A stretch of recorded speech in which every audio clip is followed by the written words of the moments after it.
Hello, hello, hello, and welcome to Emerald Thoth with me, Mark. Anxiety, keep on trying me. I feel it quietly, trying to silence me.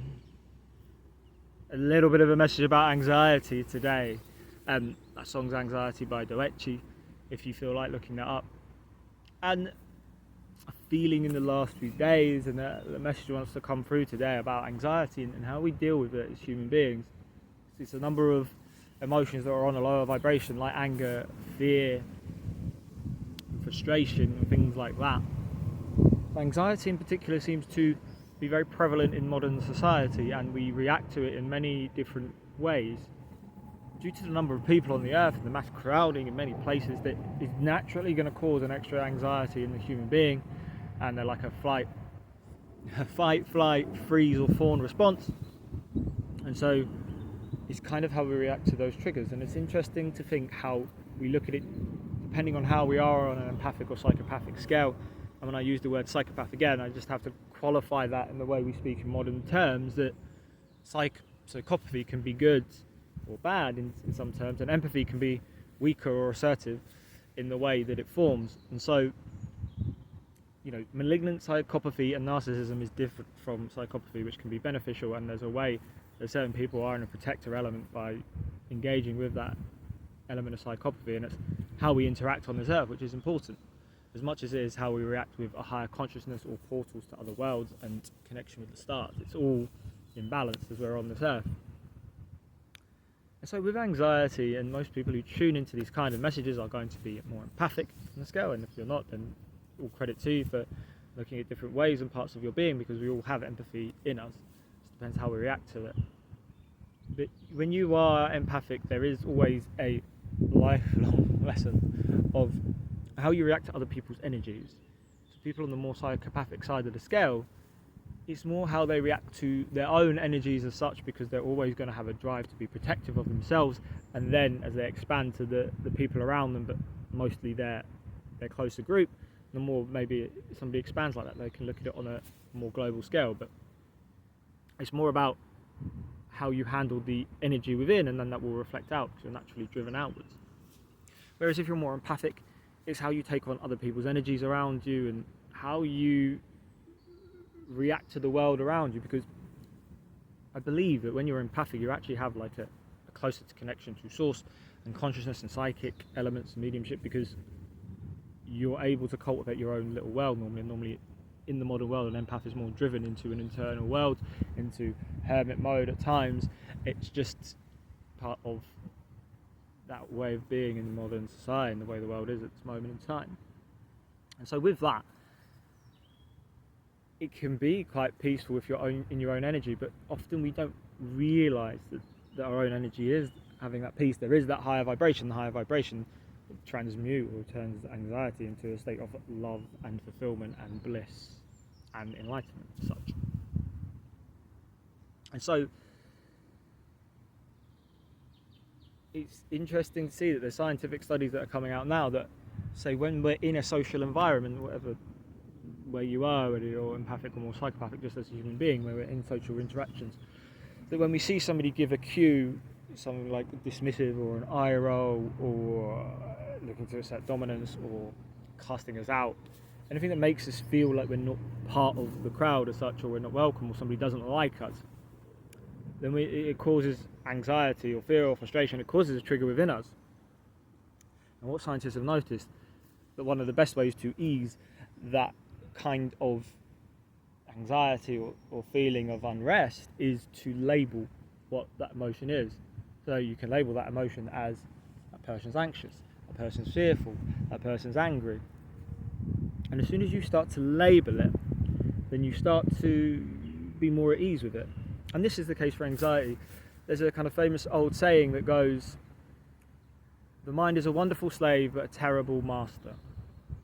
And I think that needs to be adapted, because I don't think that's quite right. And what I would adapt it to is, the mind is a disobedient slave, a cruel master, but a wonderful ally. And it is often the path of dealing with ego and ego consciousness as we look to progress and transcend that. We look to transcend excessive ego consciousness. We don't look to kill the ego, because as soon as you kill with if you mean that fully, if you fully kill the ego, then you can't survive anymore. You can't be on the earth anymore, because ego is needed for identity and how you do things and to exist in the world. Otherwise, you would just be all love and light and very, very susceptible to danger in a physical form. But then the other side of that, it shouldn't cause us fear, and we shouldn't project that anxiety and fear on other people. And that is one of the things people on the more psychopathic end of the scale, is them projecting it outwards onto others and dismissing it within themselves, because then you don't have a healthy balance. So it's us learning to not stay in those lower vibrations too much and too often, to learn to accept them for what they are, and to give them a sense of peace and to give a sense of acceptance with them. Because the other way of doing that is, even if you don't engage with them and I don't stay in that low vibration, if you try to stay in a higher vibration all the time, or you try to stay off this earth kind of all the time, then that leads to escapism. And that just leaves anxiety in the corner. It doesn't stop the anxiety, it just builds it up. So what you want is a healthy cooperative existence, a healthy relationship with your anxiety, with your fears, with your anger, to know that they're there, to accept them. The same with your shadow, essentially, as we call this, and to give peace to it.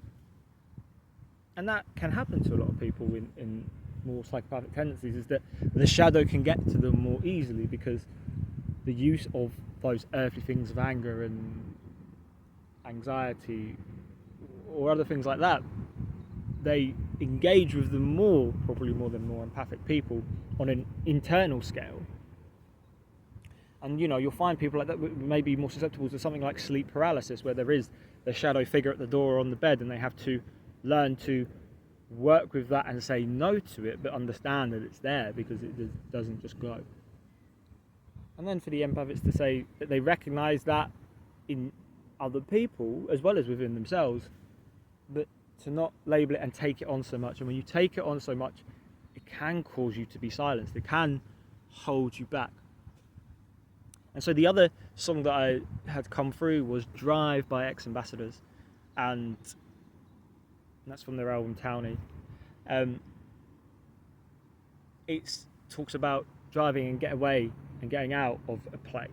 And I guess with that, it's talking about, for me, a sense of breakthrough. It's like the chariot card, in a balanced sense with the shadow and the light, but moving forward in balance with that.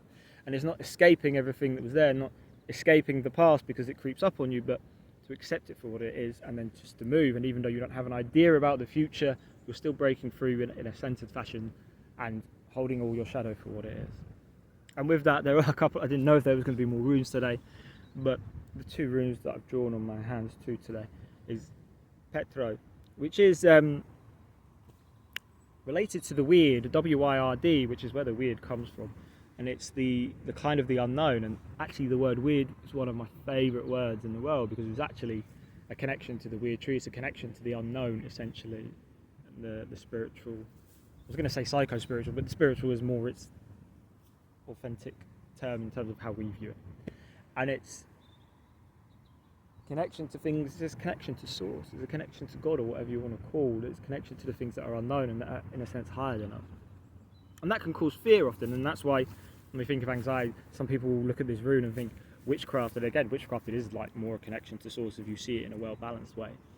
But it's a connection to something beyond us, but is a moving, controlling force. It also relates to like the fates, like the Mirai, and it's the equivalent in the Nordic as well, that relate to the past, the present and the future, but the web of life, essentially. And Petro is looking at fate. It's the forces beyond us. There would be kind of like Viking or Nordic soldiers and warriors who would pray to the Petro, to the weird, or to the unknown, in terms of to the fate. They would pray to fate to give them good luck in battle.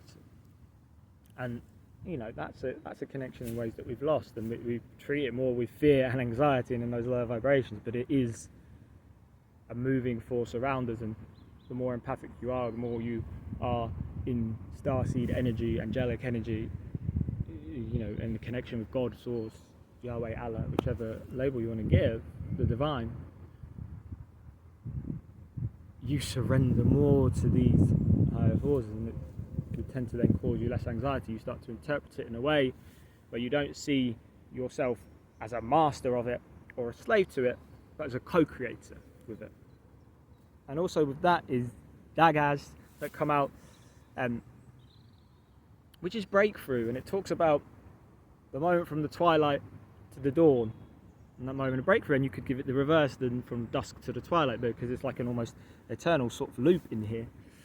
It's similar to kind of an infinity sign, but it's breakthrough and it's universal kind of connection and consciousness.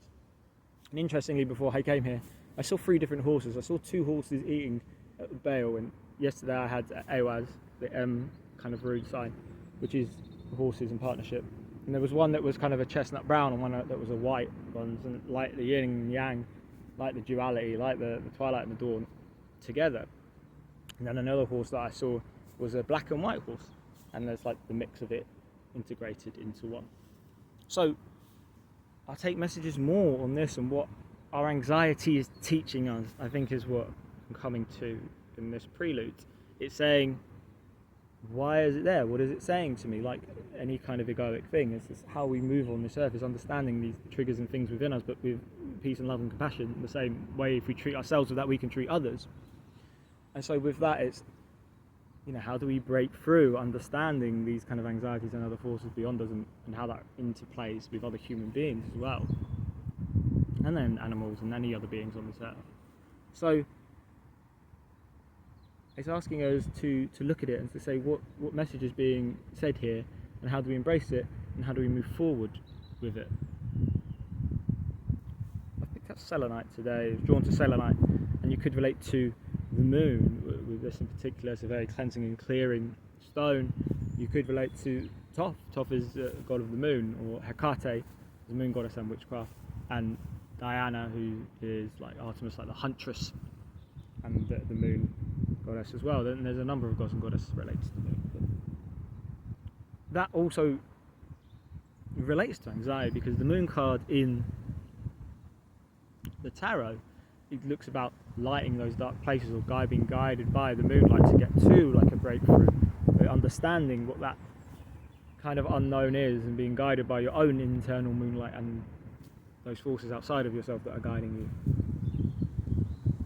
And also the moon card related to Pisces, and Pisces is a lot about the cosmic, the unknown, the oneness, the grand scale beyond us. So I'll take some messages today to relate to that theme of what anxiety is telling us, how we embrace it, how we cherish it, and how we drive and move forward with it. Protection wanted to come out, and it did come out. Okay, and these are kind of themes from yesterday and the last few days. So sacred space is at the bottom of the deck with soar. So this is being held at the moment. This soaring is being held. It's come out in other messages, number 46, because at the moment you're holding sacred space for yourself. I feel you could be holding it with others, but this could be talking about a whole lightworker web that is holding the sacred space and holding space for the earth. And with that also comes protection. And this gives a sense of you being divinely protected, you protecting yourself and family and others, and this would be a well-adjusted kind of psychopathic energy if you do this with others. And to learn to do it with yourself, because you need to protect yourself first. It is a key ingredient of being human, but in the right ways, in the well-balanced ways, in a heart-centered way. And the egg is here, that something's ready to hatch, you're ready to hatch, ideas are ready to hatch, partnerships are ready to hatch. It gives a blue kind of throat chakra ready to speak, like the cosmic egg. Kind of quite orangey themes as well, like a sacral chakra, the sacral chakra, which is also a form of expression. It's the more grounded sense of expression and how you express that on earth, and that can link to sexuality as well, but then it can link to creative projects and writing and things like this, as can the throat chakra, which comes from a slightly higher sense of communication and expression. And also is number 29, memory. So how do your memories treat you? Do you look on them anxiously? Are you stuck in the past? Are you stuck in the future because you'd rather escape the past and not look at the past? Or are you in the now? And how do you treat those memories of different people and how they've treated you, because there may be some people in your past that you look in your I want to avoid them, I want to stay away from them, but the key is really to transcend that, to accept and know who they are, but still have the boundaries in place that you are not too affected by them and not held back and silenced by them. If you're able to speak to people, places and powers that have been held over you, then you transcend and you move forward, because you're able to stand in your own sense of self and authority, but also not be obsessed with that or chastised, and that will fall into a lower vibration with that. You see which ancestors are guiding you with this.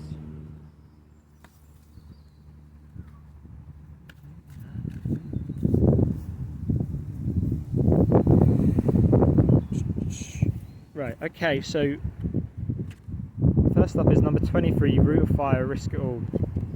Passion, drive. You're being encouraged to take risks, to move forward, to use the fuel of your own fires. I've got red on today, I've got a red jacket here as well. Yeah, it's saying go for it. It's saying you have things in place and take that divine inspiration and that gut instinct, that feeling, your own power, solar plexus chakra and the soul seat almost, and use that drive, following on from yesterday, to take some risks, just to move along and step by step do that. And as you move step by step, you can start to integrate it. Number 26, the father of fire, passion ignited, talks about taking risks, following your passions and moving with those flames, moving with that drive. At the bottom of the deck, I want it to be known as number 18, the shadow, trials and tribulations, which is the moon. And this talks to this anxiety and the integration of the yin and the yang, and the integration of the unknown, and being comfortable enough in the anxiety and uncomfortable enough in the light, both the same. Because yeah, some of that escapism is just sitting in the light, and I always see the light side of life, but then the darker wolf will always come and bite you, because you're not understanding it, you're not feeding it. You actually need to feed both. You need to feed the light and the shadow within you, or you need to at least learn ways to use both of those riders. As in the Cancer cards, number 7, the monarch in this deck, victorious. And this is the same as the chariot, which would again relate to drive. This is kind of you being well balanced and moving forward with it. And an opposite is being held back and being silenced. The Cancer of energy, not well adjusted, you stay too much within your shell, and you stay too unbalanced, or you are unbalanced with your emotions and how you treat others. And this is kind of gaining a sense of mastery of it, of understanding of it. This is saying how to utilize your watery energies, both in the unknown and the known, in the shadow and the light, moving forwards and within.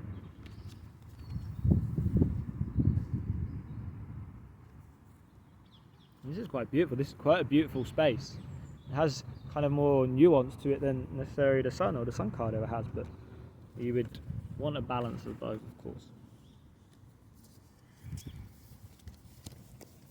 Okay, so get messages from the Divine Masters.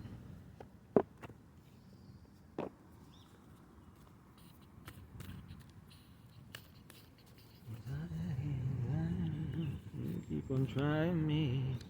Saint-Germain has come out, and this is a transcendence. This is a transmutation. This is the violet flame. Alchemy, release the old, make way for the new.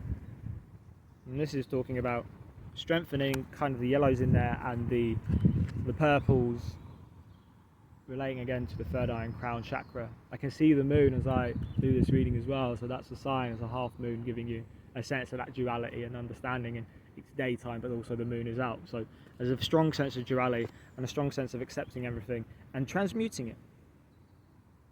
You know, the violet flame is a very creative flame, and it's also burning off karmic influences. It's understanding those influences as well and making way for the new. It's saying be in that present moment. Don't be held back by the past or by the future. You can be held back by the future by being too far into it and not manifesting it, or you can not manifesting anything going forward because you're stuck in the past. But it's clearing that energy, and this is what you're doing with your internal work and external work.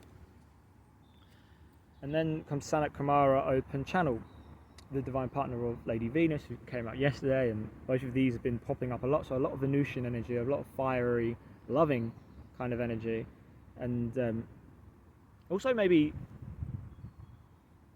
gaining forward movement, because Venus is one of the slowest to turn itself. Like a day on Venus is longer than a year because of how it turns on its axis. So a mixed variation of movement, but it also then travels around the sun quicker than the Earth. Signs, codes, downloads and sacred information. You're being given sacred divine information to help you along this path and to balance out all these aspects of yourself and aspects of others as you move through the world.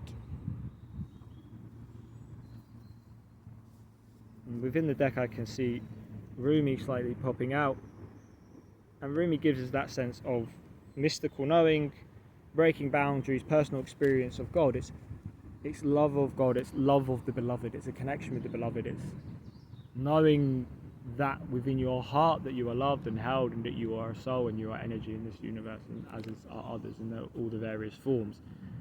And that's a real heart-based knowing, and that can make you always be accepting of your anxiety. If you feel those higher vibrations of that love and bliss and enlightenment as such, then you will feel safer and secure in the world and your connection with something higher.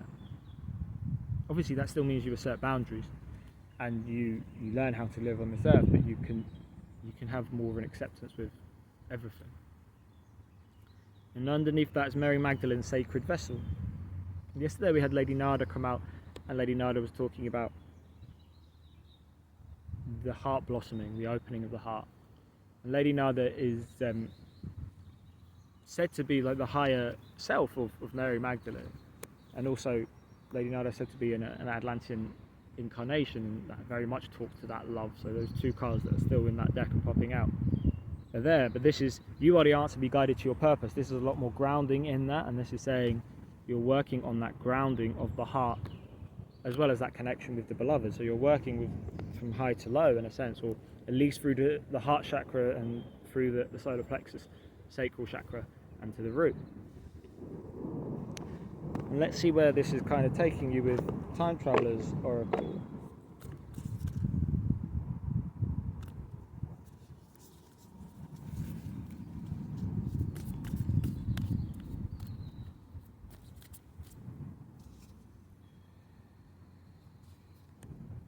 Okay. A mix of things on this, because there's 5 cards that I have here. The bottom of the deck is Power, number 32. Dinosaurs in the Jurassic period. And just underneath that is 22, Leadership, Ancient Egypt. So this is you working on standing in your power and leading, and this is you moving forward as a leader as you learn to accept your own power. The ways to do this and what Spirit is asking you now is 34, Purification. So the Ganges River in India. This could talk to you about going to water sources, cleansing your energy, purifying yourself, and that is that connection of how you deal with different energies around you and your own internal energies. Then with that 21, Higher Consciousness. This is where you're looking to go and to ground and integrate Sirius, Pleiades and Arcturus, if you relate to that kind of starseed mission. And normally empaths do have a feeling in sense of that, because they have that portal to other realms quite naturally, but it doesn't just have to be an empathic thing. There are psychopathic people, when they're well adjusted, they do feel these connections as well. But it talks about in a higher consciousness your link to the stars, and like in the star cards in the tarot and in the Rider-Waite, you see like the ibis bird on like a tree of knowledge, and you see the stars in the background, and Aquarius is obviously related highly to the stars and the cosmos, and this cosmic knowledge that you are tapping into, and this is a saying that the higher you go with it, the more you're able to deal with these feelings of anxiety and these feelings of joy and bliss, and you can take them all the same, because actually even the higher vibrational elements we can't always stay in on the earth, but if we have an awareness of it, we have a balance of those higher feelings in an earthly body and those lower feelings and vibrations of an earthly body, and they're able to flow through them with patience. Number 28. Under the Bodhi tree in northern India, and this talks about that sense of being enlightened and feeling enlightened, because it's not always a constant thing for us. It's, we're not like these kind of ascended masters, but we have a fragment of their souls and an essence of their energy, and we're trying to find that balance as we try to help shift this earth, especially collectively, as we move into an age of Aquarius. And Aquarius and Pluto is that change and transformation in not in 2,000 year sense, in a 20-year sense. But that's what we're looking to do, is find that patience for us all to kind of integrate and still move with that collectively together, to embody that higher light as much as we can, while still being here on the earth, being present, leading, and not being silenced. And that is what creates abundance. Number one, the Hanging Gardens of Babylon, which goes a way back in the Gardens of Babylon. But there was times when in Babylon that everyone spoke the same language across the world, and because people tried to reach God and tried to actually come out of this earth, then it made them. It led to the fall of that tower. It led to different languages being spoken, and in a sense of breaking away and a splitting of a kind of a higher consciousness. And so in here, there's abundance in that oneness, in that collectivity. That's here. It's nothing, you don't have to reach to God to get it. It's too excessive. You can reach and speak to God through your own vessel, but in being a sacred vessel, but not to go and try and be there and escape what's on the earth, because what's on the earth is meant to be, and there's meant to be a diversity, and there's meant to be an understanding of each other.